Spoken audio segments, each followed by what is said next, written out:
সমাগত লোকসভা নিৰ্বাচন দক্ষিণ কামৰূপৰ মিৰ্জাত যোৱা নিশা এটা ব্যক্তিগত চেনেলে আয়োজন কৰা নিৰ্বাচন কেন্দ্ৰিক অভিমত অনুষ্ঠানৰ মাজতে সংঘটিত হৈছিল এক উত্তেজনাময় পৰিৱেশ।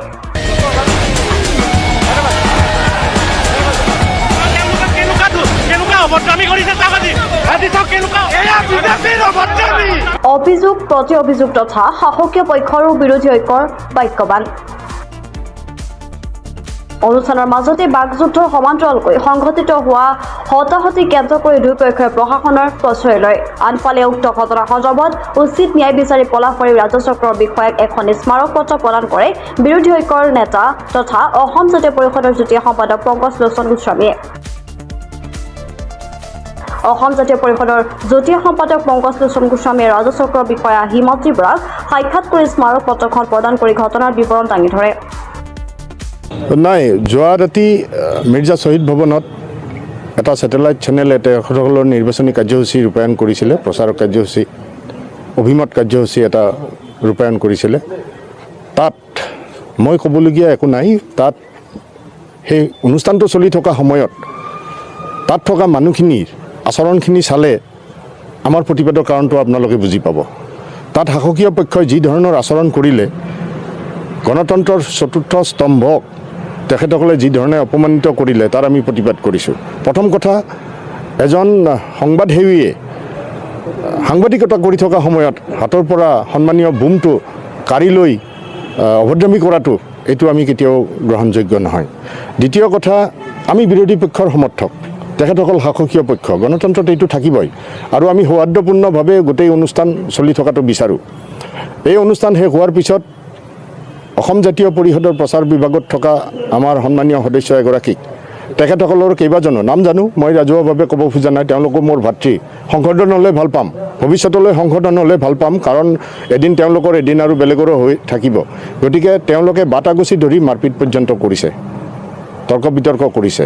আৰু খুব ইণ্টাৰেষ্টিং কথা যে আপোনালোকৰে লগৰ এজন সংবাদসেৱী, তেওঁ নিজকে সংবাদ মাধ্যমৰ সৈতে জড়িত ব্যক্তি হিচাপে আমাৰ সভা সমিতি বা সকলোৰে সভা সমিতিত গৈ থাকে। আচলতে তেওঁ সংবাদ সেৱা কমকৈ কৰে, ভাৰতীয় জনতা পাৰ্টি বেছিকৈ কৰে।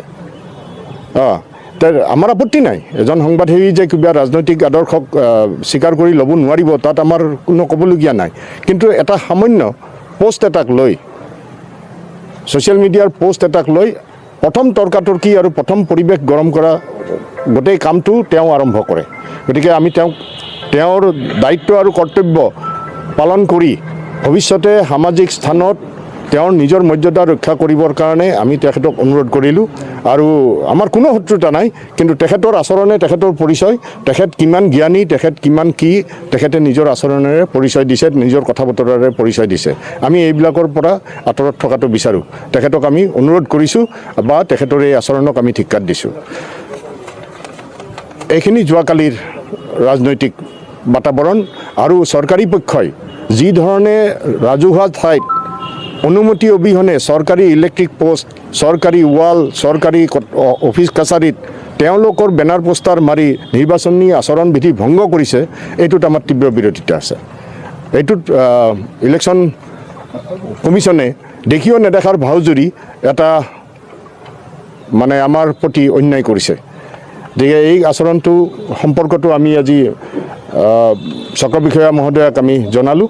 আমি আশা ৰাখিছোঁ এই 2-3 দিন যি প্ৰচাৰ কাৰ্য আছে তাত ইয়াত যাতে ব্যতিক্ৰম নহয়, এইখিনি যাতে শুধৰণি কৰি লয়। যোৱাকালি মিৰ্জাৰ শ্বহীদ ভৱনত এটা ব্যক্তিগত নিউজ চেনেল, তাত মানে নিৰ্বাচনী চৰ্চা বুলি এটা শীৰ্ষক এটা অনুষ্ঠানৰ আয়োজন কৰিছিলে, য'ত উপস্থিত আছিল বিৰোধী ঐক্যমঞ্চৰ সকলো দলৰ প্ৰতিনিধি আৰু জাতীয়তাবাদী দল সংগঠনৰ প্ৰতিনিধিসকলো উপস্থিত আছিল আৰু শাসকীয় দলৰ কৰ্মীসকলো উপস্থিত আছিল।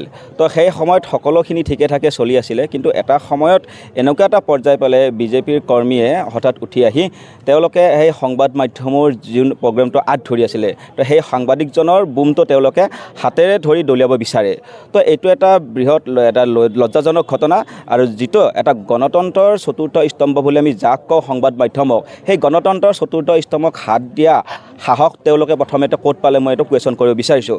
বিজেপিৰ আজিৰ এনেকুৱা এটা শাসনকালত সংবাদ মাধ্যমৰ যে বাক স্বাধীনতা নোহোৱা হৈছে যোৱাকালিৰ এই ঘটনাটোৱে প্ৰমাণ কৰে আৰু সেয়েহে আমি আজি আমাৰ পলাশবাৰী চক্ৰ বিষয়া কাৰ্যালয়ত আমি সকলোৱে বিৰোধী ঐক্যৰ আমি জাতীয় পৰিষদৰ আমাৰ নেতা আছে পংকজ লোচন দা আমি সকলোৱে আমি এই যিটো এটা আমি যোৱাকালি এটা উত্তপ্ত ঘটনাৰ পৰিস্থিতি এটা সৃষ্টি হ'ল সেইটো বিষয়ে আমি যাতে এটা বিহিত এটা ব্যৱস্থা লয় আমি তাৰ কাৰণে আমি এটা স্মাৰক পত্ৰ দিছোঁ লগতে সেই অনুষ্ঠানটো আমি সেই মুহূৰ্ততে আমি বাতিল কৰি আমি বৰ্জন কৰি আমি তাৰ পৰা ওলাই আহোঁতে আমাৰ এজন বন্ধু সতীৰ্থ বন্ধু হিতেশ কলিতা তেওঁলোকৰে কিছুমান বিজেপিৰ গুণ্ডা বাহিনী তেওঁক শাৰীৰিকভাৱে আক্ৰমণ কৰে তেওঁৰ ওপৰত মাৰধৰ কৰে তো আমি বুজিলোঁ কি যে বিজেপিৰ শাসনকালত বৰ্তমান সময়ত তেওঁলোকে এটা অৰাজকতাৰ সৃষ্টি কৰি আহিছে তেওঁলোকে মানুহক ভয় ভাবুকি দিব বিচাৰিছে কাৰণ তেওঁলোকে বিচাৰে যে সাধাৰণ মানুহৰ কোনো ধৰণৰ বাক স্বাধীনতা হ'ব নালাগে তেওঁলোকে গণতন্ত্ৰৰ ওপৰত আস্থা ৰাখিব নালাগে তো আমি সেইটোৱে বুজিছোঁ সেয়েহে আমি আপোনালোকৰ সংবাদ মাধ্যমৰ জৰিয়তে আমি গুৱাহাটী লোকসভা সমষ্টিকে ধৰি আমি অসমৰ জনসাধাৰণক অনুৰোধ কৰোঁ তেনেকুৱা ধৰণৰ বিজেপিৰ অপশক্তিক যেন আমি এইবাৰ পুলিয়ে পোখায়ে উঘালিবলৈ আমি সক্ষম হওঁ আৰু শেষত আমাৰ যিহেতুকে আমাৰ ইয়াৰে মিৰ্জা অঞ্চলৰ স্থানীয় আমাৰ ই ৰিক্সা দাদাসকল আছে তেওঁলোকে এই কৰিয়ে এটা এনেকুৱা ধৰণৰ জীৱন নিৰ্বাহ কৰি আছে তেওঁলোকৰ এটা বৃহৎ এটা সমস্যা আছিলে সেই সমস্যাটোৰ ওপৰতো আমি আজি পংকজ লোচন দাই ইয়াতে তাৰমানে এটা স্মাৰক পত্ৰ নিউজ ডেস্ক প্ৰটোটাইম digital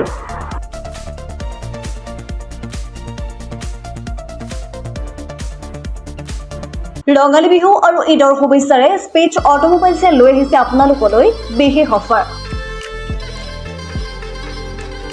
minimum documentation quick finance low' down payment with low' ROIৰ সৈতে গ্ৰাহকে লাভ কৰিব 5 লিটাৰকৈ পেট্ৰল ফ্ৰী লগতে ব্লুটুথ হেডফোনছ ফ্ৰী ন্যূনতম সুতৰ হাৰত আৰু কম ডাউন পে'মেণ্টত আপোনাৰ মন পচন্দৰ বাজাজৰ বাইক ক্ৰয় কৰিবলৈ আহক দক্ষিণ কামৰূপৰ মিৰ্জা শান্তিপুৰস্থিত স্পেচ অটোমোবাইলছ আমাৰ ঠিকনা স্পেচ অটোমোবাইলছ নিজেশ্বৰী মন্দিৰ ইণ্ডিয়ান অইল পেট্ৰল পাম্পৰ ওচৰত যোগাযোগৰ নম্বৰ 6000086548 আৰু 6003718097 আৰু 7002673905